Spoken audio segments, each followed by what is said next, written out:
Olá, digníssimos! Roda Maria!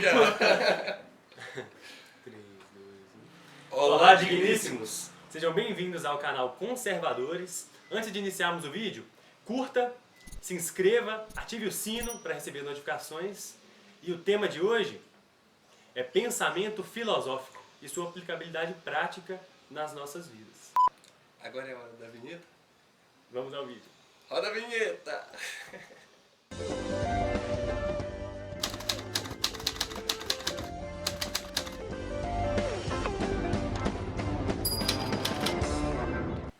Então, pessoal, como já dito, o nosso tema hoje é o pensamento filosófico.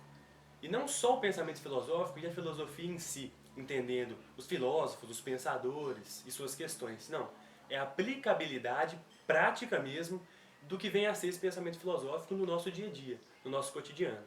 Para entender o que é pensamento filosófico, a gente precisa voltar um pouco, entender o que veio cronologicamente antes desse pensamento filosófico, que é o pensamento mítico.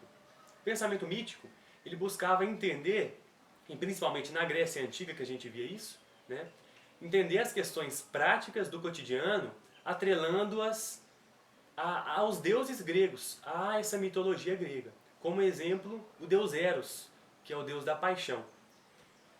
Como que a gente pode entender a relação do deus Eros com o pensamento mítico? Segundo o mito do deus Eros, ele também pode ser chamado de Cupido, e ele atira as suas flechas em pessoas, seres humanos, para que essas pessoas se apaixonem. Então, olha a interpretação da paixão e de seres humanos se apaixonando, não a questão fisiológica, nem nada disso, nem questão sentimental, atrelando essa paixão ao ato de um deus, no caso, o deus grego Eros. E, posteriormente a isso, mais precisamente no período pré-socrático, em contramão do pensamento mítico, vieram aí os pré-socráticos com pensamento filosófico, questionando, perguntando o porquê, buscando saber a razão de tudo isso. E esse é o nosso objetivo hoje, correlacionar o pensamento filosófico e seus princípios, seus fundamentos com o nosso cotidiano. Qual seria então a aplicação da máxima por quê em tudo que a gente faz? Será que isso é positivo? E vamos a esse debate então hoje. E para entender essa aplicação prática do pensamento filosófico nos dias atuais, a gente precisa de voltar um pouco e entender como funcionava esse pensamento filosófico à época dos filósofos, em que foi criado. Nesse sentido, Wesley, a gente precisa compreender o período pré-socrático e o que veio a partir daí. Considerando esse período pré-socrático como algo essencial para a filosofia que a gente vive hoje, a gente não pode esquecer de Tales de Mileto. Tales de Mileto, ganhado esse nome até porque foi um dos criadores da filosofia pré-socrática, dando início na sua cidade chamada Mileto, onde hoje é a Turquia, trouxe a ideia de conhecer o mundo através do que sai da pessoa, diferente do período mítico, onde as coisas eram justificadas através do que era externo, do que era superior. E Tales de Mileto traz essa justificativa através de conhecer a água, do que a água era possível fazer, através do que o mundo era formado e, segundo a sua teoria, através da água. E considerando esse salto no tempo, nós chegamos em Pitágoras. Pitágoras já vai trazer a justificativa através dos números, e aí tem um período muito importante que ele traz o período mítico para a sua teoria, justificando algumas coisas através da reencarnação. Não obstante a isso, saindo do período de criação, a turma agora começa a trazer uma questão de mobilismo e imobilismo, através de Parmênides e Heráclito de Éfeso. Aposto que você já ouviu aquela frase: não se banha no mesmo rio por duas vezes. Essa é uma frase bastante conhecida de Heráclito. Então, saindo desse período de criação, as ideias agora começam a se convergir para mobilismo e imobilismo. Por fim, o período pré-socrático evolui até o período socrático, onde o período socrático desenvolvido por teorias da forma que o homem deve se entender, através da forma que ele deve ver as coisas, é precedida, ou melhor, é continuada por Platão e seus alunos, e depois com um embate ferrenho através de Aristóteles. E nesse contexto, nesse período de transição entre o período mítico e pré-socrático, hoje nós temos essa importância que é o pensamento filosófico. Todos esses filósofos exerciam o pensamento filosófico. e precisamos entender o motivo o que ensejou nós do canal Conservadores a tratarmos desse assunto. Então, digníssimos, nós não vamos aprofundar nos filósofos que foram ditos da época. Nós vamos aprofundar na atualidade, né, no pensamento filosófico aplicado na nossa vida atual. Geralmente uma criança, na sua infância, quando começa com os porquês, por que meu nome é fulano? Por que eu moro nessa casa? Geralmente os pais, a família, acabam repreendendo essa criança, não dão a atenção devida durante esse período. E esse período dos porquês é um período essencial para a formação da pessoa. Nós não podemos reprimir o questionamento. Platão já dizia que uma vida não questionada não merece ser vivida. Então nós devemos questionar a nossa vida e todos os atos que fazemos ou recebemos no decorrer da nossa trajetória. Precisamos exercer esse questionamento e o pensamento filosófico em tudo.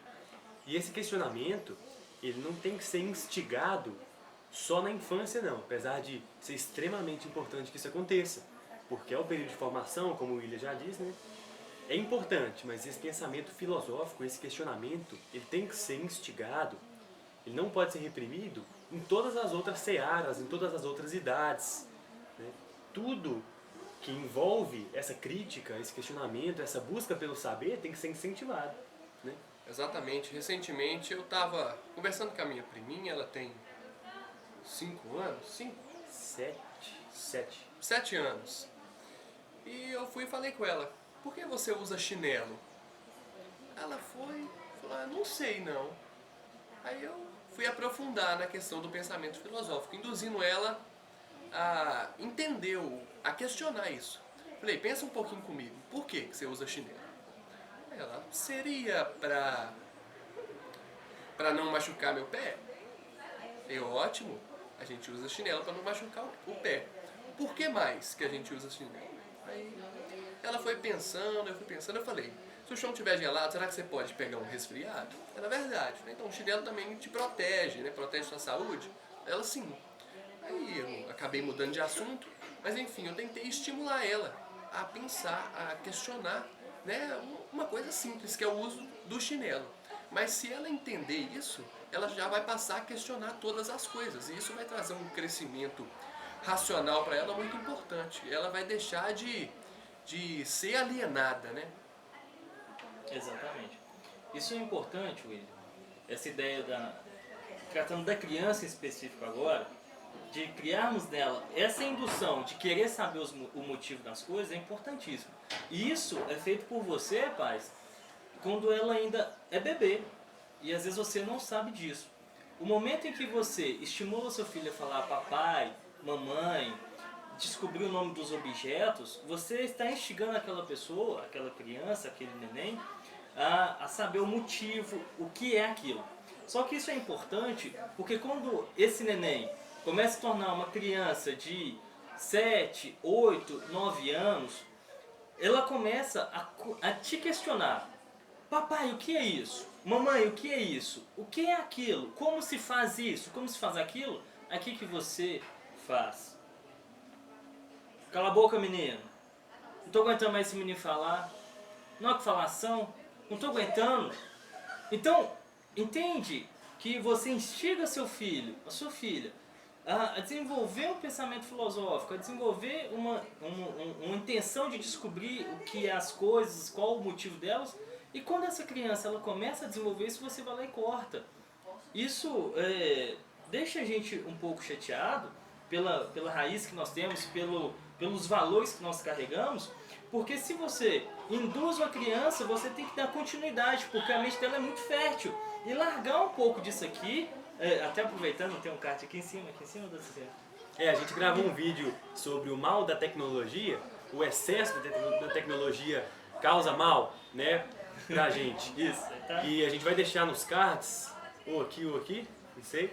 E depois, se vocês não tiverem assistido ainda, vocês dão um pulinho lá. Muito Exatamente. interessante o tema. E assim, a questão da filosofia, gente, não é sentar debaixo da árvore e pensar o que vai ser do mundo daqui milhões de anos. Não, pô! Calma aí, esse período, tem uma frase na filosofia muito importante. Ela é o seguinte: a filosofia só existe porque é um fato.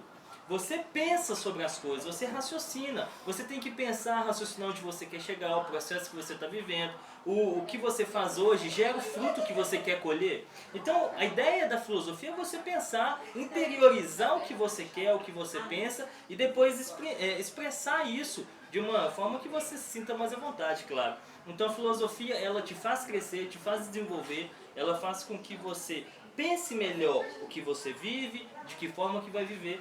E não é só o que a gente conhece daquela cultura paulo-freireana, bem banalizada, que é estudar os caras, o que eles pensavam, e imaginar que a gente senta debaixo de uma árvore e vai usar uma droga e ficar pensando nas estrelas. Muito bem. Muita gente tem esse pensamento, fala filosofia, a primeira coisa que a pessoa pensa é isso. É aquelas viagens, aqueles cara maluco que fica perguntando tudo sem sentido, né? E não, filosofia, inclusive a etimologia dela, a origem da palavra filosofia, é filo, que vem de amizade, amor, e a sofia, ou sofia, representa o saber, né? Representa a sabedoria em si. Então, filosofia, o amor pelo saber, a adoração ao saber. Então não é essas viagens malucas. Na verdade, é sim a busca pela sabedoria, a busca por compreender tanto de questões mais simples até questões mais complexas. Por exemplo, o William falou de criança, que a criança tem que ser estimulada a conhecer questões básicas da vida. Mas não só isso, como questões do nosso dia a dia, do nosso cotidiano, muito relevantes. Religião, e eu vou ressaltar a figura dos líderes religiosos, muitas das vezes eles despejam na gente, em vocês, em nós, alguma informação e a gente já toma aquilo como verdade. A gente não raciocina, não pensa, não procura saber de onde que o cara está tirando aquilo. Então na religião a gente tem um problema muito grande de alienação. E por que essa alienação acontece? Porque a gente não pensa por si mesmo, permite que outra pessoa pense e a gente engole sem mastigar. A gente pode ver isso na questão política, ideológica, ou ao votar, ao agradar mais de uma ideologia do que outra, a interpretar as notícias que a mídia despeja na gente. E a gente pode ver isso também na faculdade, na universidade, que é onde o pensamento filosófico tinha que ser estimulado e não é. Ele é podado. Isso, podado. Onde você discorda do seu professor e o cara vai e te causa represália, te dá uma nota baixa, te questiona, te faz passar vergonha na frente da turma. Retaliação. Causa retaliação por isso.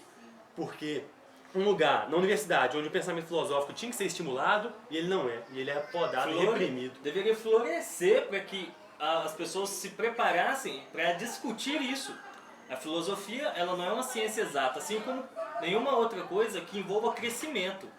Então, não estimular o que te faz crescer é você se limitar, que é o que a gente vive hoje. A academia, ela é feita para isso, para a gente pensar. Se não for para eu pensar, para eu questionar, eu não vou estudar então, eu fico em casa, vou fazer outra coisa, vou ficar no Instagram o dia inteiro, né? Volta aí no vídeo da tecnologia.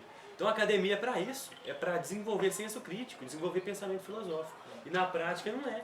Tem represália. Nossa sociedade está totalmente debilitada de pensamento filosófico, né? Nós temos, a maioria das pessoas tem preguiça de pensar, preguiça de questionar, né? Se eu falar que esse celular é uma pedra, muita gente vai pegar, vai falar realmente é uma pedra e vai falar com todo mundo que é uma pedra, ao invés de realmente ver que isso daqui não é uma pedra.